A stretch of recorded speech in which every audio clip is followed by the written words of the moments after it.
یقینی طور پہ اللہ تعالیٰ کے دین کی مدد چاہتے ہیں تو فرمایا گیا الصلاۃ عماد الدین، نماز دین کا ستون ہے، جو اسے ڈھاتا ہے وہ گویا دین کو ڈھاتا ہے، اور جو اسے قائم کرتا ہے گویا وہ دین اسلام کو قائم رکھتا ہے، یعنی مضبوطی پہنچاتا ہے۔ مفسرین حدیث کہتے ہیں جس نے ایک وقت کی نماز چھوڑی گویا اس نے ایک مسجد شہید کی۔ اب آپ بتائیں، مسجدیں گرتی ہیں، تھوڑے حصے توڑے جاتے ہیں، کتنا افسوس ہوتا ہے۔ یہاں ہم عملی طور پہ کتنے گناہ اپنے اوپر لادے ہوئے ہیں نمازیں چھوڑ کر۔ تو پیارے، ہمیں آپ کو نہایت طور پہ نماز کی پابندی کرنی چاہیے، اور اس کا ایک نسخہ بھی ہے کہ اگر ہمارے دل میں فکر ہوگی تو ہم نماز پڑھ لیں۔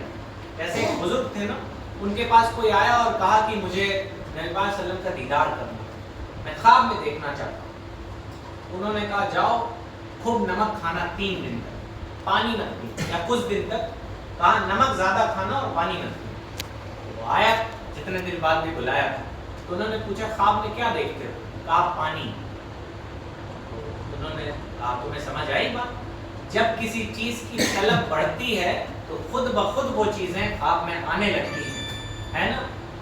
نمک کی وجہ سے پیاس زیادہ لگتی تھی، دن رات وہ پیاسی کے بارے میں سوچتا تھا تو اسے خواب میں پانی نظر آتا تھا۔ آپ دن رات اللہ کی فرما برداری کے بارے میں سوچیں، آپ دیکھیں خود بخود آپ کی نیند کھل جائے گی، کوئی جگانے والا نہیں ہوگا، کوئی الارم نہیں ہوگا۔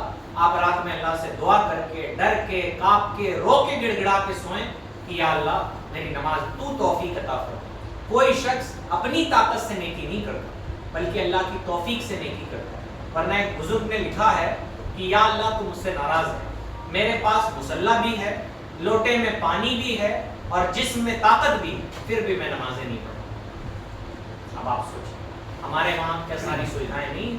ٹھنڈی ہے تو گرم پانی، گرمی ہے تو موٹر چلا کے تازہ پانی، ٹھنڈا پانی، پھر بھی ہم نمازیں نہیں پڑھ پاتے۔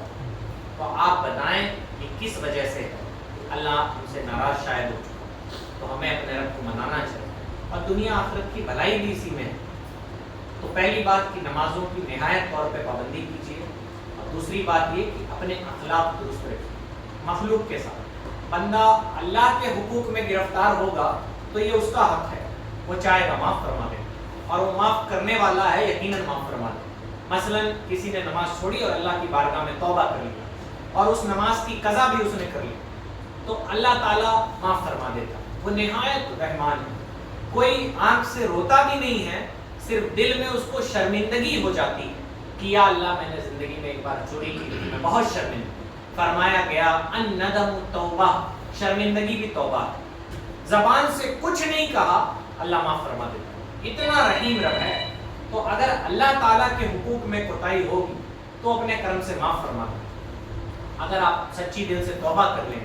لیکن بندوں کے حقوق میں کوتاہی ہوگی تو اللہ کا قانون ہے جب تک بندہ معاف نہیں کرے گا اللہ بھی معاف نہیں کرے گا۔ مثلا میں نے ان کا کبھی پیسہ لیا تھا، میں نے ان کا پیسہ نہیں لوٹایا، یہ مجھے فون کرتے رہے، میں ان کو ٹال مٹول ادھر ادھر کرتا رہا، اب یہ پریشان ہو گئے بیچارے، انہوں نے چھوڑ دیا معاملہ۔ تو آپ کیا سمجھتے ہیں؟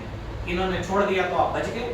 ایک قیامت کے دن تو ایک ایسی کچہری اور ایک ایسا نظام لگنے والا ہے جہاں ہر ظالم کو اس کے ظلم کی سزا دی جائے گی، ہر حق کھانے والے کو اس کے حق کی سزا دی جائے گی، جس نے حق کھایا ہوگا اس کا بدلہ اسے دیا جائے گا۔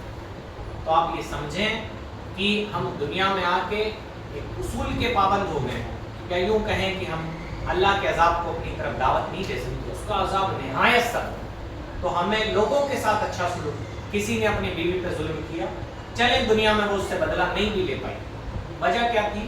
کیونکہ بھائی نسبتاً بیویاں کمزور ہوتی ہیں، اور کسی نے اپنے ماں پہ ظلم کیا، عموماً بچے جوان ہو جاتے ہیں، بوڑھے ہو جاتے ہیں، تو اپنی ماں کا خیال نہیں رکھتے، ہے نا؟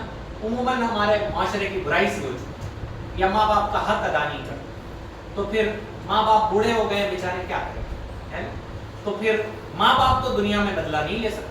لیکن آپ کیا سمجھتے ہیں کہ آپ دنیا میں واہواہی ہو گئی، دنیا میں آپ نے اپنی طاقت سے جیت گئے، تو کیا قیامت کے دن آپ کو جواب نہیں؟ قیامت کے دن یقیناً اللہ اس کا حساب آپ سے لے گا، اور صرف حساب نہیں لے گا، وہ اس پہ گرفت بھی فرمائے گا۔